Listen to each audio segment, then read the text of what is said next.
Boa noite a todos. É um prazer e alegria estarmos juntos mais uma vez. Sempre essa casa tão acolhedora. É muito gratificante estarmos entre amigos dos dois planos aqui. E praticamente a leitura da mensagem de Sheila, Alimento Espiritual, já é a palestra. A primeira frase da noite: a saúde do corpo muitas vezes começa no pensamento sadio. Quando nós falamos sobre essa questão, é como se a gente quisesse separar, e para nós que vivenciamos a doutrina espírita, que buscamos conhecimento, que buscamos estudar, que buscamos de alguma forma, no exercício de vivenciar esses ensinamentos. É desafiador. Estar vivo não é fácil. Estar aqui no plano físico é muito mais difícil do que a gente imagina. Porque lá no plano espiritual, quando nós projetamos o nosso plano reencarnatório, eu quero tudo. Tudo para mim vem fácil, tudo para mim não, eu consigo, pode colocar aí. Só que na prática a coisa muda. E aí nós vivenciamos esses tormentos que muitas das vezes nós não percebemos o quanto nós estamos gerando esses processos. E ao definirmos o tema de hoje, esse tema, ele é parte de um seminário, que inclusive em 2024, nós temos aí um seminário que vai ser feito em Caruaru. A abertura dele vai ser feita por Frederico Menezes, e o segundo dia do seminário, que vai ser um encontro por mês, feito aos sábados. O segundo momento será feito por mim, na qual nós vamos aprofundar ainda mais esse tema: saúde mental, mediunidade e espiritualidade. Porque o tema é muito mais complexo do que apenas projetarmos algumas ideias, de trazermos alguns pontos para que nós possamos começar a entender, a perceber. E esse perceber, ele vai do dia a dia, porque são as não conformidades que eu tenho, que eu trago, que acabam criando as minhas amarras. E essas amarras, muitas vezes, estão relacionadas com os nossos processos. Por isso que o subtítulo do tema: processos reparadores de renovação. Por que renovação? Porque não adianta nós ficarmos no processo da lei de causa e efeito. Eu ajo e cometo revolto e fico nesse processo, nessa simbiose, que não acaba nunca. E para mim sair desse ciclo, eu preciso renovar pensamento, renovar atitudes. Renovando, eu alcanço um degrau. E esses processos reparadores, hoje nós vivenciamos uma necessidade de olharmos profundamente para isso.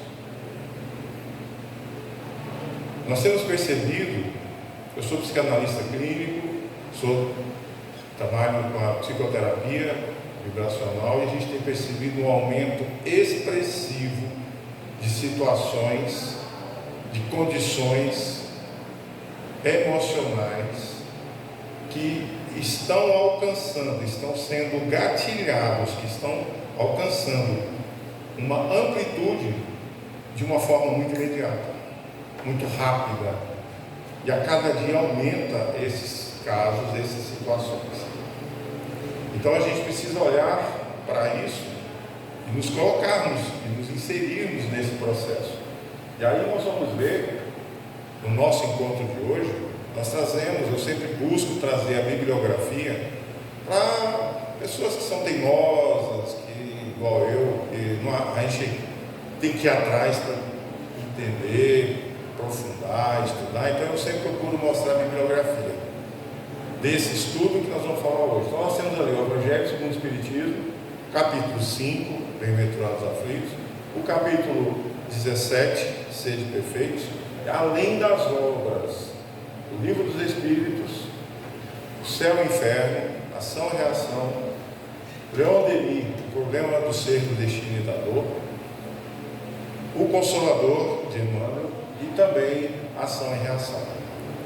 É muito importante porque a gente pinça essas informações e nós estamos falando aqui, o que está aqui não é nada novo. Chico Xavier escreveu 535 obras.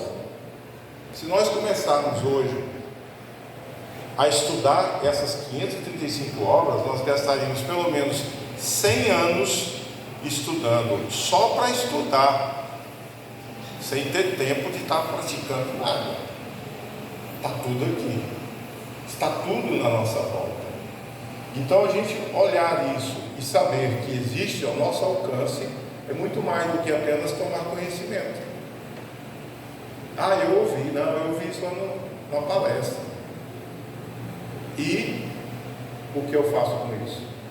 Então, inicialmente, para a gente falar sobre essa questão da saúde mental e falar desses mecanismos reparadores, nós precisamos, inicialmente, trazer também a concepção da ideia de que a reencarnação que nos mostra que todo esse processo está ao nosso alcance. Basta nós termos um olhar mais detido. E aí mostra que esse processo na qual nós estamos inseridos, ele é parte de um planejamento maior. E esse planejamento, no livro A Gênese, no capítulo 8º, ele diz assim: o desenvolvimento orgânico está sempre em relação com o desenvolvimento do princípio intelectual. O organismo se completa à medida que as faculdades da alma se multiplicam. A escala orgânica segue constantemente em todos os seres.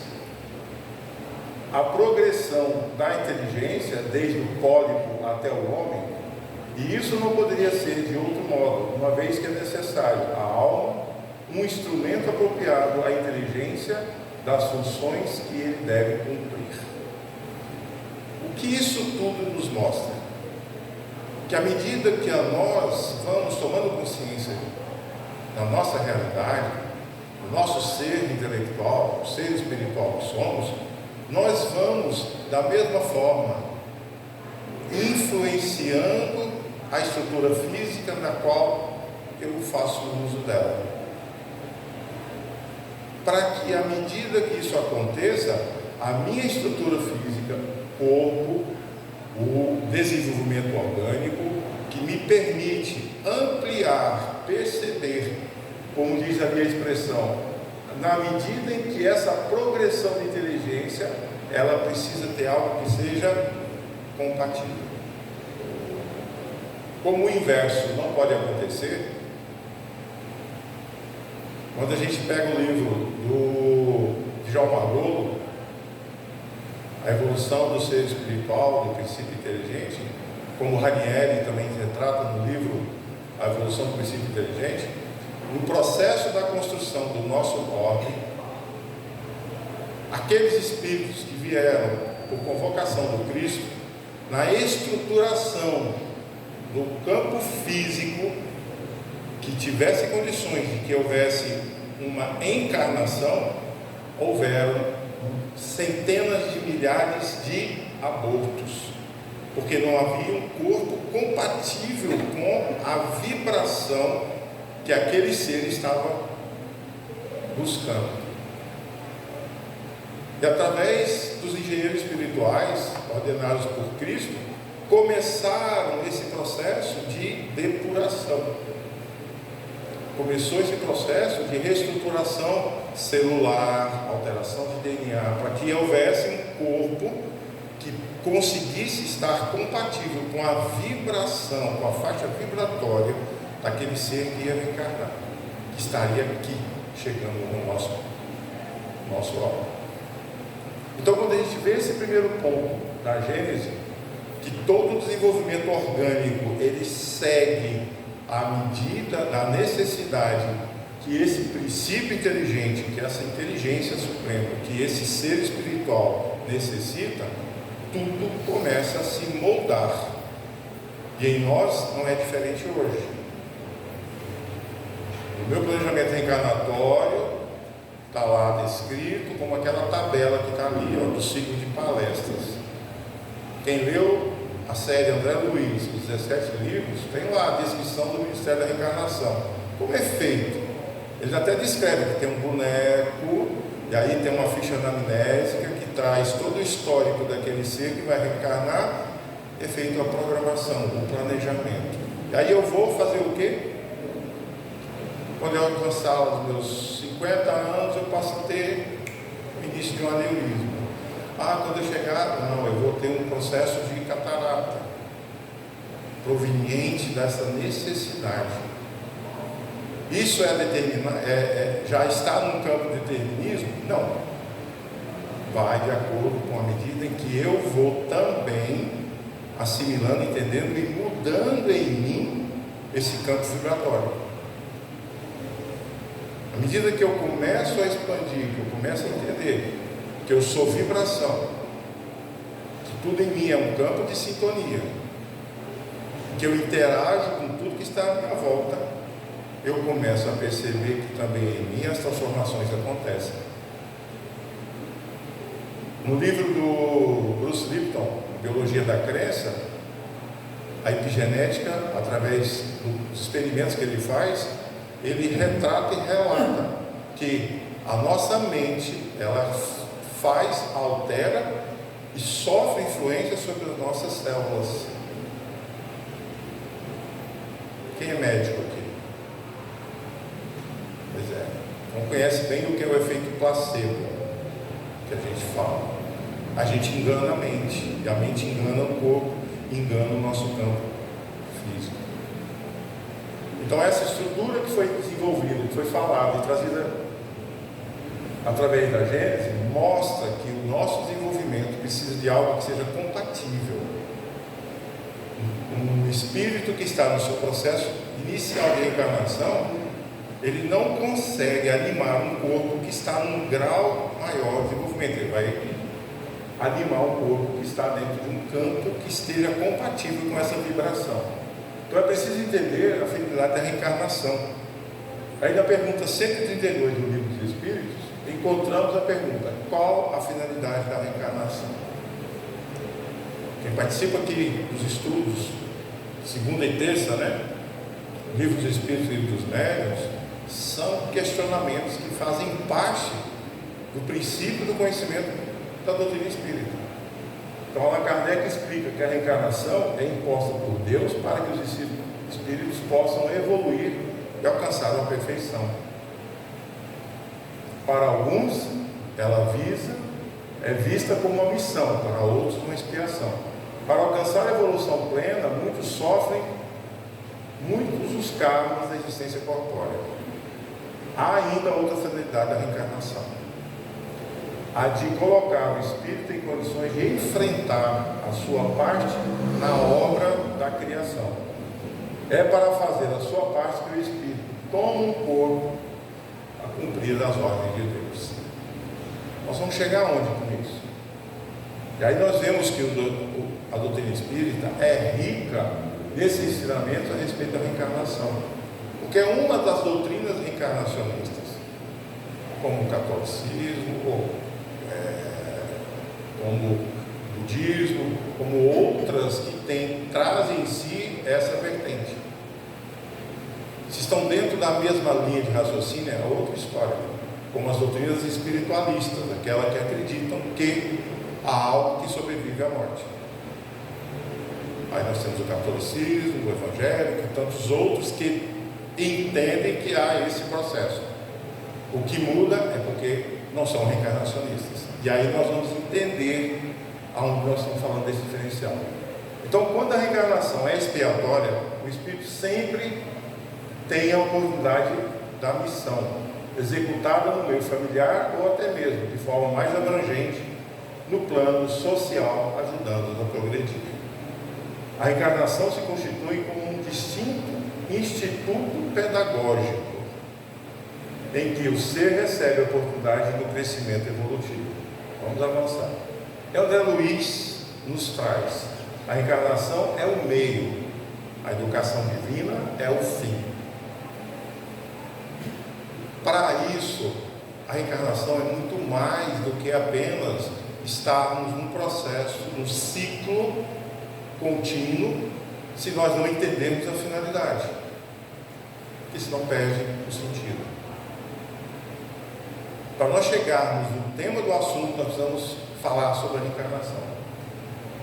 A lei é uma só para todos, a qual é refletida na consciência de cada um, estando todos subordinados à justiça de Deus. Através das vidas sucessivas, o homem é outorgado pelo merecimento de seus atos, com ele, como tem deles a responsabilidade. São minhas escolhas, o que eu decido. E no meu planejamento reencarnatório, existe um outro fator que chama livre-arbítrio. Eu me coloco a um propósito. Eu posso chegar aqui e não querer fazer nada. Muda completamente. Na dimensão espiritual, quando atormentado por torturas morais que o afligem, decorrência do abuso que fizeram em certas faculdades, o ser anseia por uma reencarnação expiatória, onde, ligado à faixa vibratória densa da matéria, terá a oportunidade do esquecimento e, consequentemente, do resgate da falta cometida em pretérita vivência na carne. Aí eu começo a frequentar uma casa espírita. Aí tem alguém que fala assim: olha, tem um médium ali que vê as questões da vida passada, trabalha com regressão. E aí eu estou de encontro a algo que seria um ato natural meu. O que vai mudar para mim hoje? Saber ou ter ciência de fatos, ocorrências pessoais, coletivas, individuais, que porventura foram cometidas. Estou preparado? Tenho consciência disso? Emocionalmente, mentalmente, psicologicamente, eu vou receber isso como? Quando eu era integrante lá, no Brás de Salvador, da federação, uma pessoa que era dirigente, fazia parte da diretoria, que era uma psiquiatra, trabalhava com regressão de vidas passadas, ela teve um paciente que, após ele tomar conhecimento que ele foi quem causou a morte, e tudo que estava acontecendo na família foi decorrência do que ele fez. Ele matou o pai, a mãe e os 3 irmãos para ficar com a herança. Ele tinha 27 anos, aquilo para ele foi um peso. Ele subiu lá no shopping Guatemi, do 26º andar. E aí o resultado foi dramático. Saiu do consultório dela e fez isso. Então, assim, nós precisamos ter muito cuidado, porque a reencarnação, o esquecimento, é uma moratória, faz parte da misericórdia, a gente precisa olhar para isso.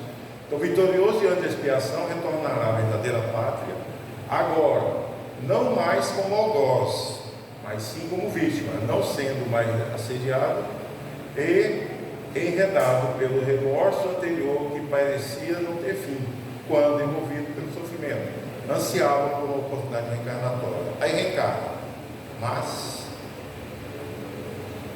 o espírito renasce no meio físico, ostentando um comprometimento físico e mental. Todos nós. Não tem ninguém que está isento disso. Por quê? Porque o nosso campo vibratório, a sintonia, a frequência, tudo aquilo que eu assimilo está diretamente proporcional ao que eu emano. No campo vibratório, os iguais se atraem.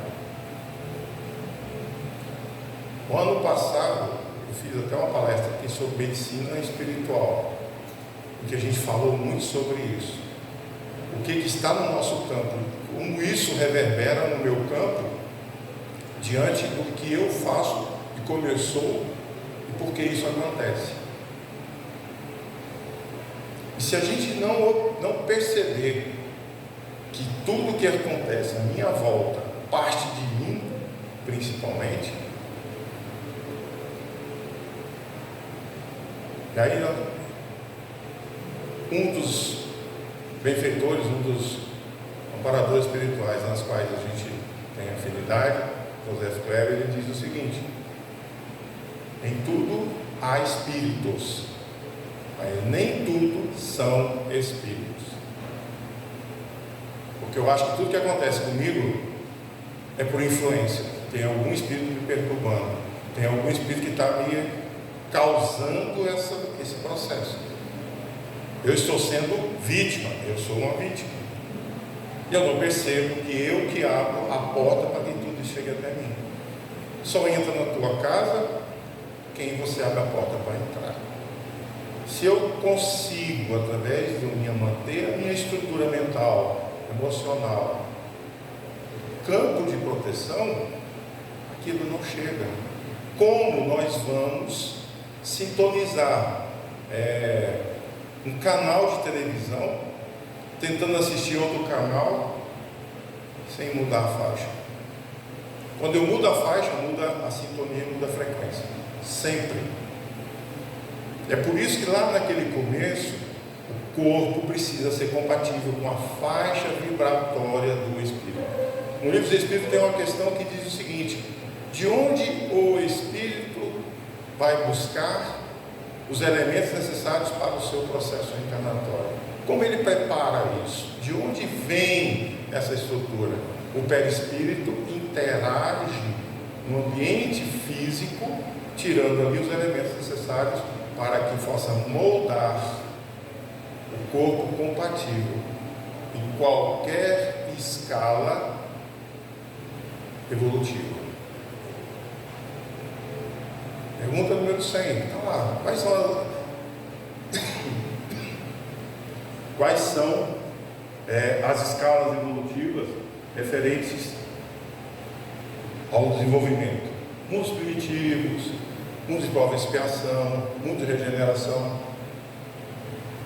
E aí vai. Aí nós estamos falando tanto de transição planetária, esperando que alguma coisa aconteça de fora. Vai ser aqui, ó. A transição, essa mudança, esse processo de transformação é de dentro para fora.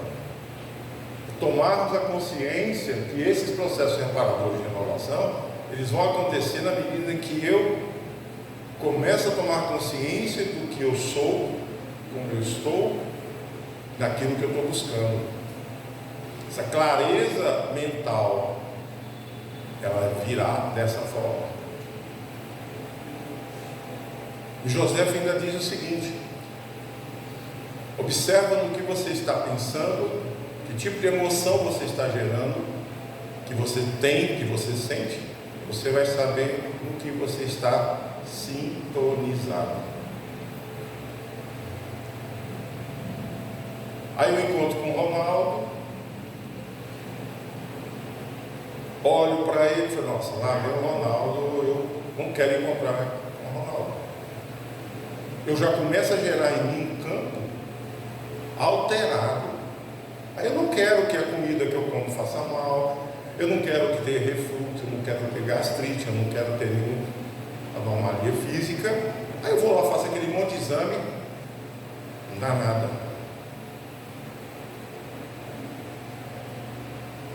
Se a gente não buscar entender, dificilmente nós vamos conseguir sair desse círculo vicioso nas quais a gente está tentando justificar o que acontece. É sempre do outro para mim, é sempre de fora para dentro. Embora as cadeias temporárias da carne impeçam o voo, o espírito, durante o repouso do sono, compreende a importância dessa experiência e necessita de uma compreensão, extrema atenção e imensurável amor de todos os circunstantes, principalmente dos seus familiares e amigos. É o nosso acolhimento. Mas nem tudo são flores. E onde ficam os espinhos?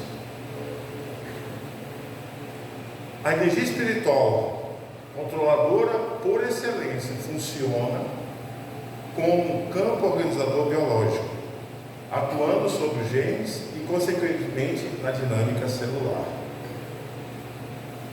A estrutura na qual o meu perispírito vai moldar o corpo está diretamente relacionado com o campo vibratório na qual eu preciso imergir, na qual eu vou trazer, na qual eu venho acoplar a essa estrutura física. Caso contrário, não há condições do espírito animar aquele corpo. O corpo é um mecanismo, é um instrumento, é um acessório que o espírito recebe disponível para que através dele ele possa manifestar a sua consciência. Num dos estudos de um livro que está sendo escrito, em determinado momento, Dr. Ricardo, que é um dos espíritos nas quais eles trabalham, que são 3 médicos, e ele é um deles. Um dos campos que foi mostrado é que a nossa projeção da nossa mente superior, naquilo que nos conecta à divindade, está ligado diretamente ao nosso campo inferior, que se manifesta aqui. Qual é essa manifestação?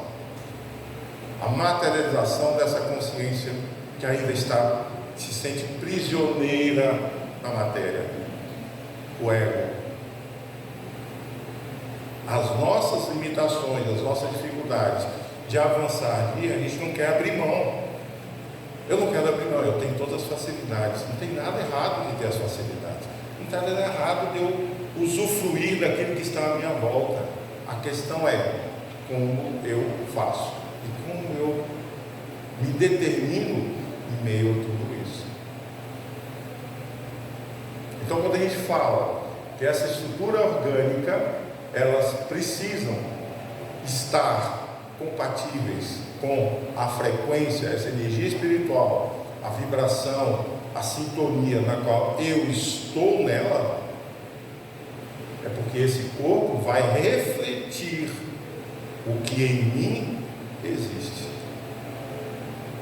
Então, todas as transformações físicas, químicas, orgânicas, biológicas de todas as células são orientadas, dirigidas pelo Espírito, que preside a tudo, funcionando o corpo humano como um grande computador biológico.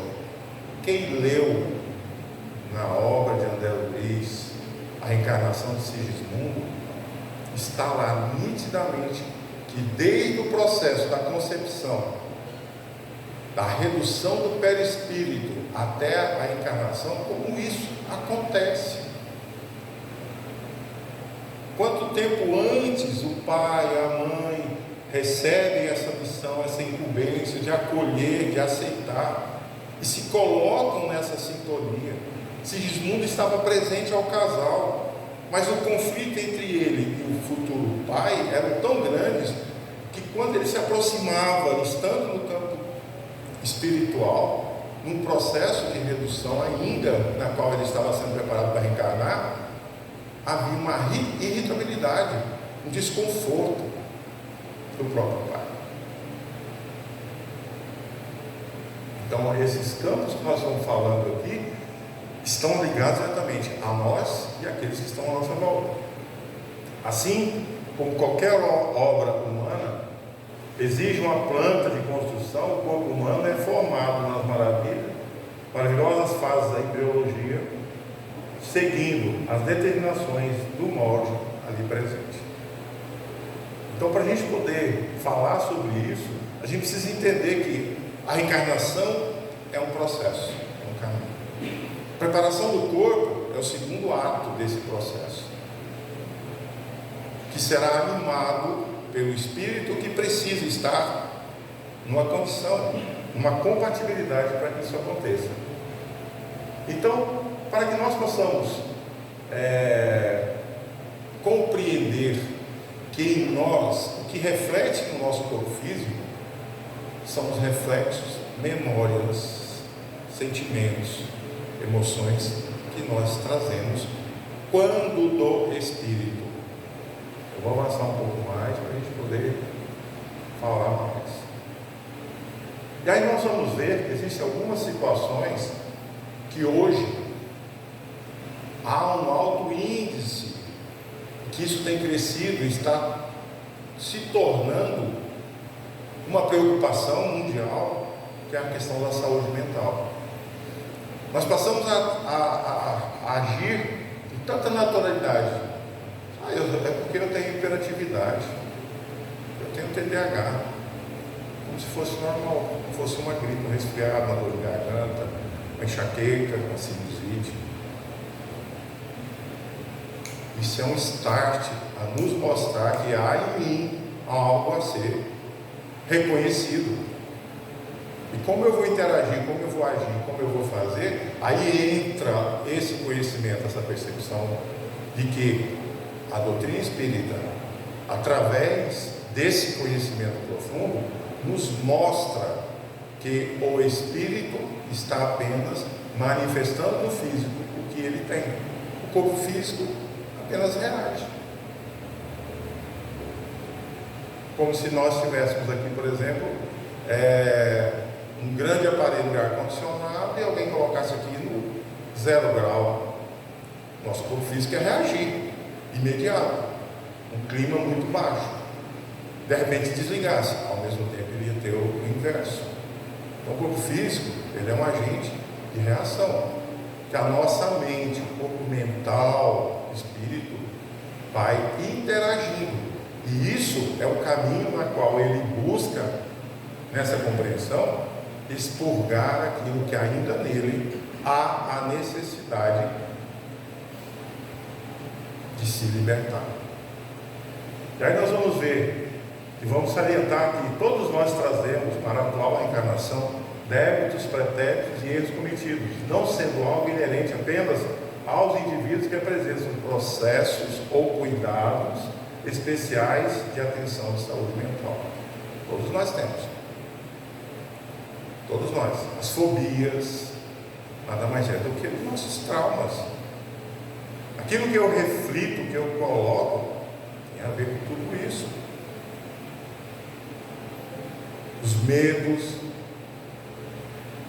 No livro No Rumo ao Mundo e Regeneração, de Manuel Filomeno de Miranda, Dr. Bezerra disse que o maior problema, que o maior coadjuvante para a propagação do vírus na pandemia foi o medo. O medo, o que acontecia com a nossa frequência vibratória? Cai.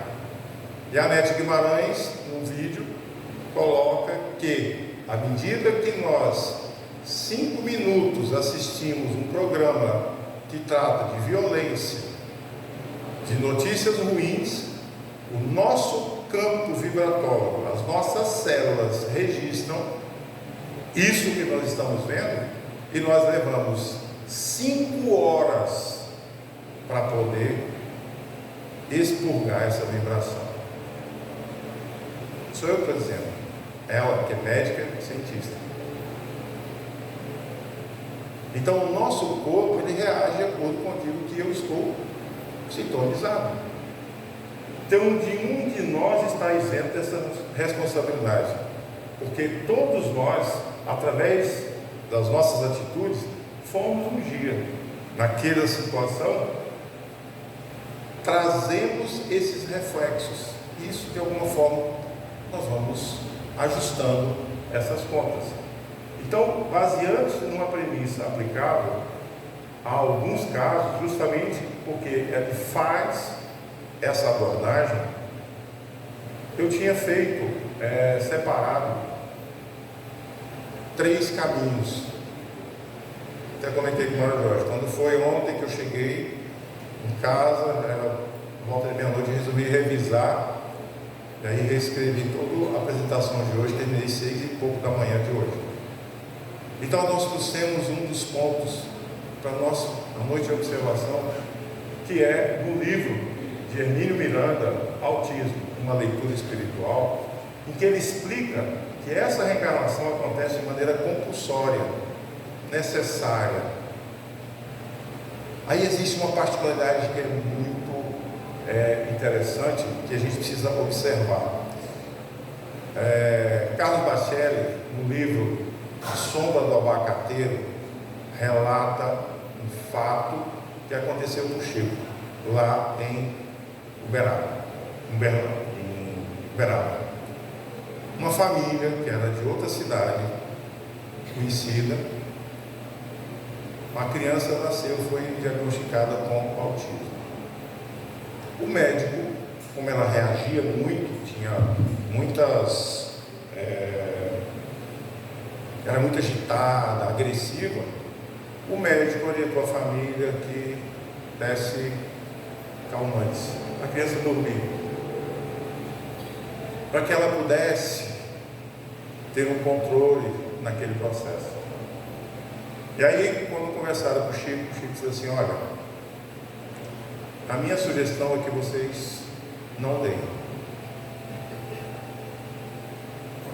porque vai ter reflexos graves para o espírito. Porque o autismo, ou a criança que reencarna, ou qualquer um adulto, o autismo é uma característica de uma negação à sua reencarnação. E a criança tinha muitas convulsões. E aí ele disse: olha, é muito amor, muita busca dessa conversa com esse ser, porque ele não aceita a reencarnação, ele não quer reencarnar. Daí a razão que ele diz que era compulsória, dada aos excessos de acometimentos no campo da matéria que ele realizou, seja através de atos contra a própria vida, de diversas formas de agressões. Ele não quer voltar a sentir um corpo, e ele reage compulsivamente porque ele não quer reencarnar. E Chico deu uma orientação que a gente, até eu já fico, quando a criança adormecer, converse com ela, acolha, diga a ela: nós estamos aqui, nós te amamos, nós estamos aqui para que juntos você possa, porque o que ela precisa é aceitar a reencarnação, e quanto mais ela tiver consciente da sua reencarnação, ela consegue alcançar esse processo de aceitação. As convulsões, os processos, todos estão relacionados com a rejeição da reencarnação. Então o que Chico orientou é: converse, fale, para que esse espírito, quando estiver consciente, ele está ali ouvindo. Converse com ele, diga: nós te amamos, nós estamos aqui para te acolher, nós aceitamos, e aqui juntos nós vamos vencer. Existem diversas formas que isso pode ser feito. E o casal emocionado, ali, no relato desse livro, quem puder, não sei se na livraria tem, se tiver, depois alguém encomenda, A Sombra do Abacateiro. Então, assim, são fatos e relatos trazidos em que, nesse contexto que Carlos Bacelli traz nesse livro, a posologia, o tratamento, ele é para esse caminho. Quanto mais nós formos o agente que vai favorecer esse processo de rejeição, maior vai ser o processo de aceitação dele, maior será o campo das dificuldades que ele precisa enfrentar. Tem a parte de medicamento? Sim, tem, é necessário, precisa, mas o maior desse processo, exatamente a questão, é o amor. E aí, para a gente poder, o meu tempo já está acabando, os nossos estímulos atrativos, dores ou cansaços, são desinteressantes, limitados para esses espíritos. O que eu quero chegar na doutora Ellen Van Bach, que é PhD em psicologia, que reforça a versão do seu livro A Vida Após a Vida, Life Before Life, onde explica que o autismo pode ser uma atitude de rejeição à reencarnação. Ela é uma pesquisadora, ela tratou sobre isso. Chico trouxe essa informação. Joana, através de Divaldo, traz o mesmo relato, que o amor é o único caminho. Nós estamos falando de uma situação que está se tornando uma grande necessidade de saúde. Saúde mental hoje é um dos caminhos, uma das situações mais preocupantes no mundo.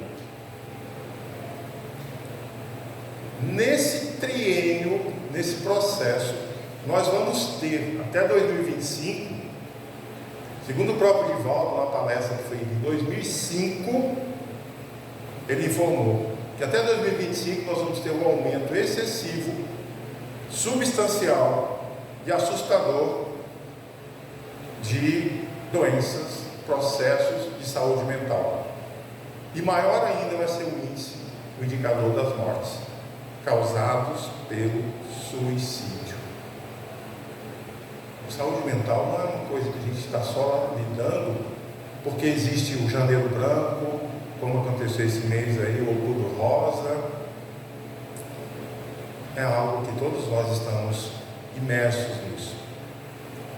Se nós estamos reencarnados, nesse momento, os 8 bilhões de espíritos que estão reencarnados, mais os cerca de mais 40 bilhões desencarnados nesse planeta, fazemos parte de uma única necessidade reencarnatória, de uma frequência, de uma sintonia, na qual nós, interagindo com o outro, no que eu penso, no que eu acho, no que eu professo, posso mudar o meu ambiente.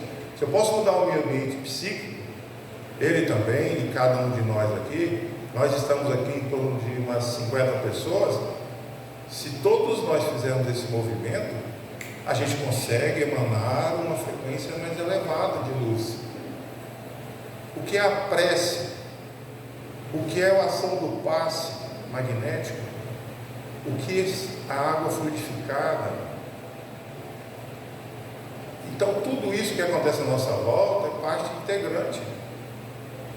O livro Um Terço da Vida, de Vanderlei de Oliveira, ele fala do trabalho que as esferas espirituais fazem no nosso planeta, das 7 da noite até por volta das 5 horas da manhã, que é a limpeza psíquica para retirar os miasmas que são inseridos durante o dia, para quando no nosso desdobramento através do sono, a gente não seja arrastado. Sabe aquela rede que leva todo mundo? A finalidade que esse grupo de servidores da luz fazem, limpar esse campo para que nós não sejamos arrastados. Então tudo isso nós estamos falando é parte de um processo que é muito maior do que a gente pensa. O que eu estou fazendo? É a parte que me compete. Mas aí é meu irmão, eu não falo com ele há 5 anos. Por quê? Porque a gente teve uma diferença de opinião, porque ele torcia o Santa Cruz e eu sou torcedor de quem mais? De esporte. Pronto. Aí. Então assim, coisas, entendeu? Mas eu não falo com ele. E eu fico alimentando isso. E ele também. E não há equilíbrio. E aí nós vamos ver aqui, segundo a espiritualidade, a doença que nós estamos falando, o caso do autismo, é um ato de isolamento do espírito. Ele rejeita o corpo, ele não quer. Para reiterados choques, por reiterados choques contra as leis divinas em vidas passadas, ele acaba afetando a formação genética, alterando. E onde está esse registro? Exato, no perispírito. Na minha ficha anamnésica reencarnatória, estava lá.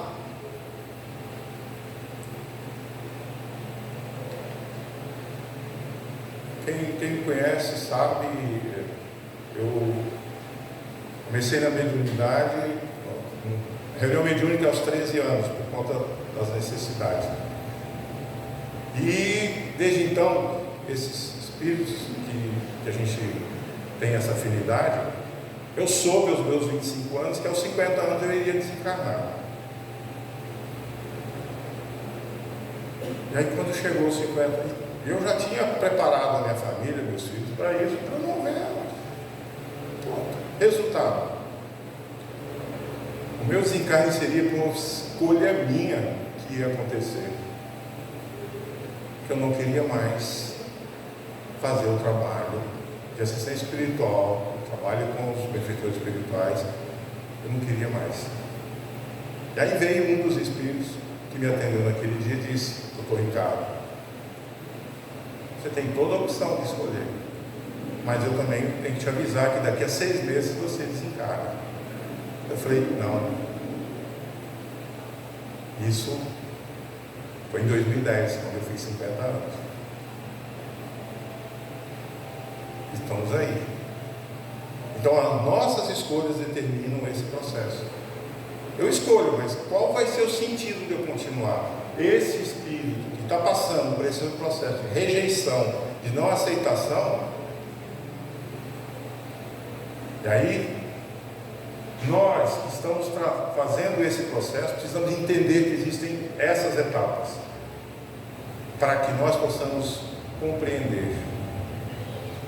A reencarnação, de acordo com o Dr. Caio Anujade, pode ser apresentada de 2 maneiras. A primeira é a expiação planejada cometida por culpa, onde o tratamento é dividido em 4 etapas: tratamento espiritual, tratamento processo obsessivo, tratamento das neuroses, quadro clínico, precisamos tratar sim com os médicos da Terra, tratamento da personalidade e progresso moral.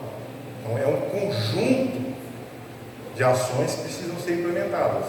A segunda, como reencarnação compulsória, quando o espírito rejeita a reencarnação, nesse caso o espírito apresenta um quadro de severa dissociação socioafetiva, dificuldade na aceitação de qualquer proposta ambiente, maior severidade do quadro clínico, baixo teor de maturidade moral e dificuldade de aceitar as dores reencarnatórias.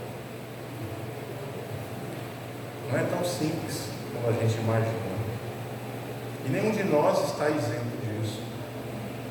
Nós conhecemos crianças, adultos, pessoas que precisam ter esse olhar, precisam estar cientes de que tudo isso é parte do seu processo.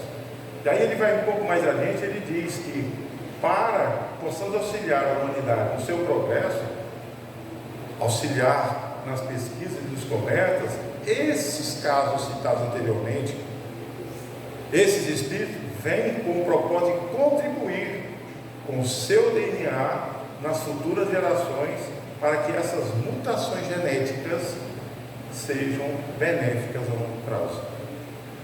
À medida que ele reencarna, isso vai se alterando. O estudo que é feito proporciona meios e caminhos que vão gradualmente compreender o processo. A alteração genética que é sofrida ali,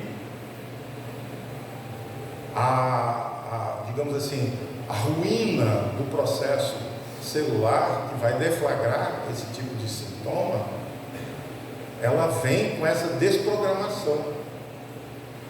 À medida que a ciência, que os médicos vão entendendo que isso está afetando, que não é só o físico é a sequela do que o perispírito se programou. Isso é uma forma dele contribuir. Então veja que até para essa situação aquele que reencarna vem numa condição de ajudar.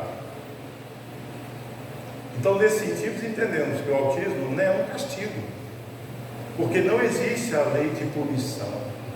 Deus é Pai, amor, misericórdia, bondade, presente, onisciência e tudo mais. Então, através dessa lei de causa e efeito, que convida o espírito ao reajuste da sua consciência ética, fustigada pelo arrependimento e remorso, para ele se pacificar. Então, diante desses conflitos, nós vamos ver que esse processo, deixa eu avançar um pouco mais, existe um outro lado, que é a função dos pais. Para a visão espírita, a função dos pais de crianças que apresentam atenção especial é criar uma ponte que desperte o interesse de seus filhos para o mundo. Por que ele tem a dificuldade? Por que ele tem uma sensibilidade auditiva? Porque ele rejeita tudo que é físico. E aí os pais entram nesse processo. Essa ponte deve ser criada com base no amor, na paciência, nos estímulos, sem nunca desistir diante dos fracassos que devem aparecer. Eu tento, eu não consigo, preciso olhar, ver que ali existe uma necessidade. A partir do momento que eu tomo consciência que ali há um ser espiritual na qual eu me coloco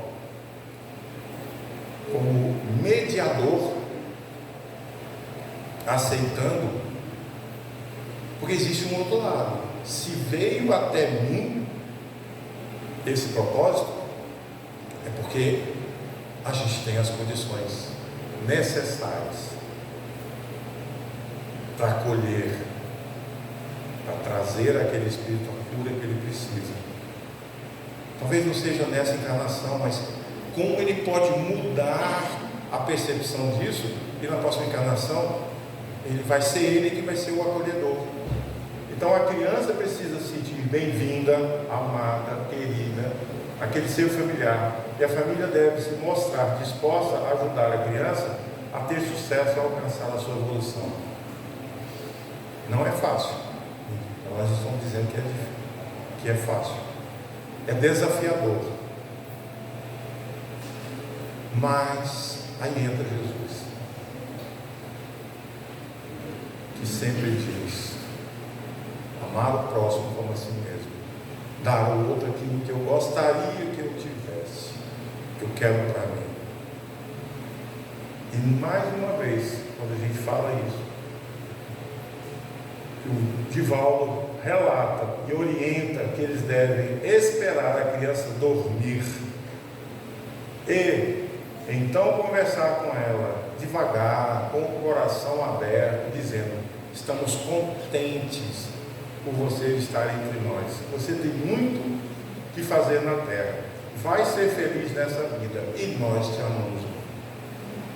Então veja que Joana, através dele, traz essa mesma visão. É um desafio para todos, mas é algo que só aquela família, aquele casal, diante de todos, reúne as condições necessárias para que aquele espírito seja acolhido. Então, quando ele passar do Consolador Prometido, o Emmanuel reafirma a existência da presença reconfortante e amorosa da reencarnação, explicando a problemática das crianças que exigem atenção especial, decifrando os enigmas de difícil compreensão. E ele fecha, acima de tudo, a certeza de que Deus é amor. De toda adversidade aprende-se uma lição. E se há lição, há sempre um propósito maior, vindo de Deus, a fim de que a caminhada rumo à melhoria seja trilhada e alcançada. Pode ser que o pai, a mãe e aquele filho ou aqueles filhos seja a primeira oportunidade que aquele ser está tendo. olhemos acima de tudo isso, para que nós possamos, de alguma forma, compreendendo, buscar essa compreensão, lidar com esse caminho, seja muito prático. O que esses benfeitores têm me mostrado, e essa semana que eu estava preparando esse material, foi que as casas espíritas, por já terem, ao longo de todo o seu processo, um conhecimento maior e ampliado da vida, dos dois planos, ela vai, de alguma forma, ser esse núcleo de terapia espiritual, acolhendo pessoas que vão chegar, vão bater na porta, e nós precisamos estar prontos, preparados para isso. Conhecedores, cientes, sem colocar que o outro, não, isso é mediunidade. Tinha muita coisa para a gente falar, mas o meu tempo foi curto para isso. E olha que eu reduzi os slides, hein?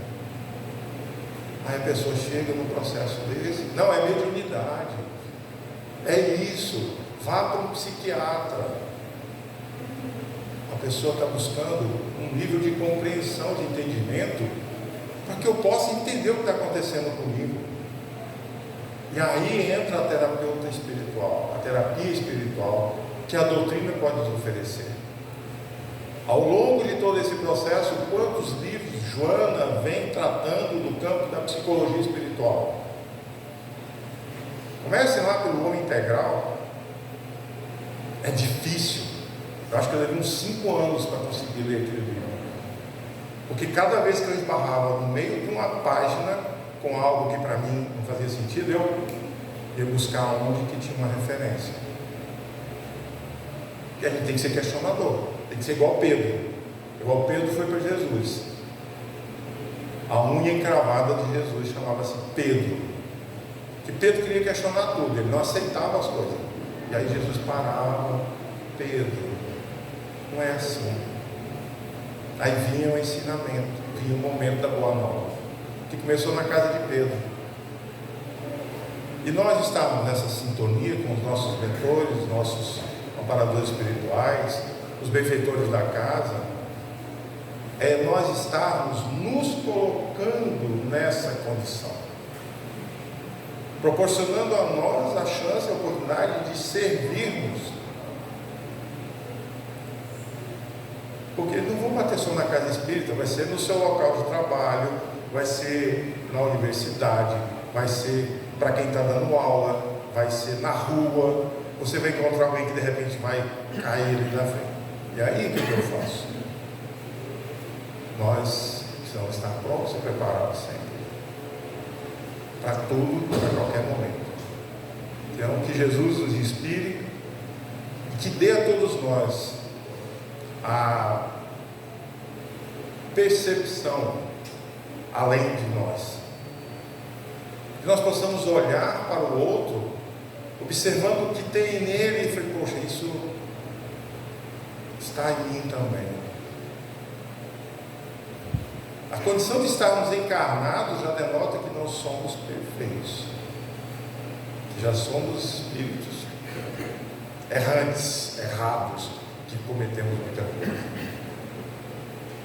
Então, que possamos nos inspirar cada vez mais, estudar, compreender, e assim, à medida que a gente conseguir avançar, e que seja um pouquinho, pegar na mão daquele que está do lado. Pegar na mão não é carregar nas costas, é apoiar para que ele compreenda e alcance e se mova. Que a paz do Cristo seja conosco. Desculpe eu avançar na hora, mas a gente precisa falar sempre sobre tudo isso. Espero que a gente tenha conseguido trazer nesse momento aquilo que foi importante e necessário. Lembrando que nós vamos ter o ano que vem esse seminário, na qual estarão eu, o Frederico Menezes, e um dos temas nas quais nós vamos abordar é saúde e mental, mediunidade e espiritualidade. vai ser em Caruaru, vai ser divulgado ainda, vai ser março e abril. Então agradeço a todos por emprestar seus ouvidos e pela paciência. Muita luz.